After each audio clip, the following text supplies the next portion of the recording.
Welcome back to Original Recaps. Today, we're diving into the intense thriller, Don't Move, 2024. This film follows Iris, a grieving mother pushed to the edge who finds herself in a deadly game of survival after being kidnapped by a man named Richard. Injected with a paralytic agent and with only minutes to move, Iris must fight to escape before it's too late. Let's break it all down and explore this suspenseful ride. Don't forget to like and subscribe. Now let's get started. The movie opens with a heart-wrenching scene. Iris, a mother overwhelmed by grief, wakes up early in the morning. She quietly leaves the house, unnoticed by her sleeping husband. We learn that Iris is still reeling from the tragic death of her young son, Matteo, who slipped and fell off a cliff during a family hiking trip. Iris hasn't been able to heal, and her pain manifests in her decision to visit the spot where her son died. At the memorial she's built, Iris holds onto Matteo's toy boat. She stares at the makeshift shrine at the base of a tree, her heart heavy with sorrow. As she gazes out over the cliff, the temptation to end her life is almost overwhelming. But just as she prepares to jump, a stranger named Richard appears, interrupting her moment of despair. Richard is calm, almost too calm, and he speaks to Iris in a soothing voice. He shares his own tragic story of loss, trying to convince her that there's still hope. He doesn't pressure her, but simply listens, giving her space to talk about her grief. His comforting words help Iris lower her guard, and she begins to reconsider the decision to end her life. Richard leads her back to their parked cars, and for a brief moment, it seems like he might truly be the good Samaritan he appears to be. But as they near their vehicles, Richard's demeanor changes. He's no longer the kind man Iris thought she could trust. He reveals his true intentions when he attacks her with a stun device, taking her completely by surprise. Iris is knocked unconscious, and when she wakes up, she finds herself in the back of Richard's car, her hands and ankles zip-tied. The realization hits her hard. She's been kidnapped. Richard, now in control of the situation, reveals his sinister plans. He tells her they will have all weekend together, implying a much darker outcome. Iris manages to free her hands and attempts to fight back, but Richard is ready. He injects her with a paralyzing agent, explaining that the effects will soon kick in and render her helpless. Slowly, Iris begins to lose control of her body, but her will to survive keeps her going. She escapes from the car, running as fast as her weakening body will allow. Iris stumbles through the dense woods, the paralytic agent slowly taking its toll.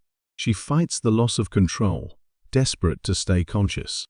After a long struggle, she reaches a river and floats downstream, hoping for a miracle. She washes up on the shore of an isolated property, where an elderly man named Bill finds her while he's mowing his lawn. Bill is kind-hearted and immediately sees something's wrong with Iris. Using simple communication, blinking once for yes, twice for no, Bill learns that Iris is in danger and needs help. He takes her into his cabin and prepares to call the police. But just as he's about to dial, Richard appears. But now, he's using a different name, Andrew. Richard spins a convincing lie, claiming to be looking for his wife. Bill doesn't buy it, and he refuses to reveal Iris's location, choosing to call 911 instead. Tensions rise when Richard confronts Bill, and in the ensuing struggle, Richard kills the elderly man.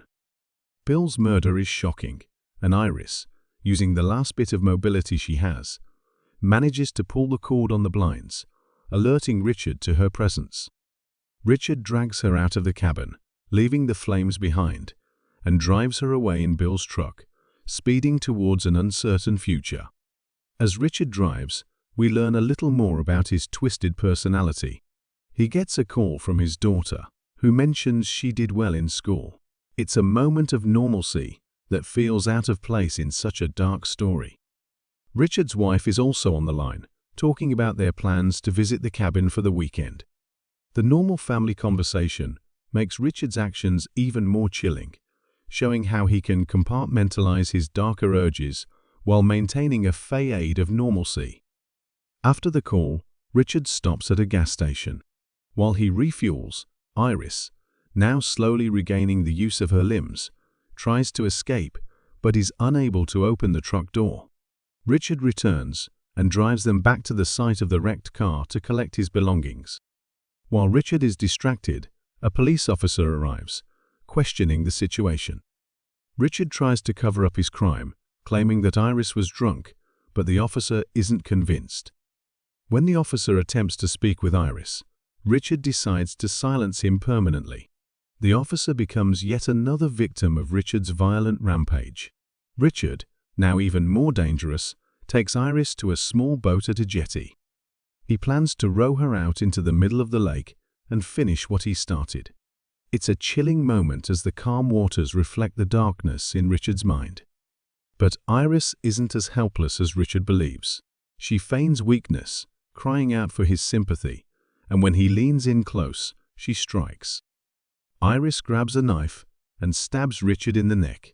He pulls a gun, and a desperate struggle ensues. Iris fights back, knocking him overboard, but as she attempts to escape, the boat is pierced by bullets.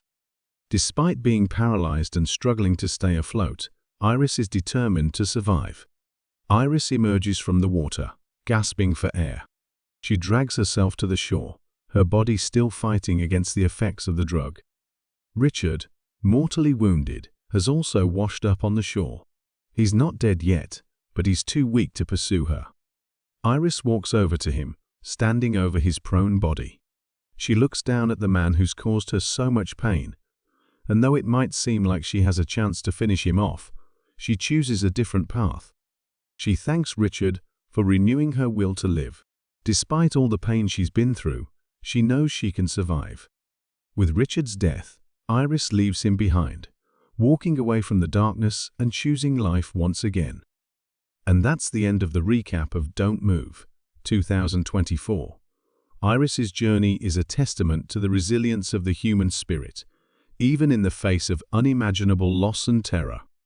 It's a wild ride of survival, emotional turmoil, and personal redemption. If you enjoyed this recap, make sure to hit that like button, subscribe for more original recaps, and leave a comment with your thoughts on the movie. How do you think you would have reacted in Iris's position? Let me know below. Thanks for watching, and I'll see you next time on Original Recaps.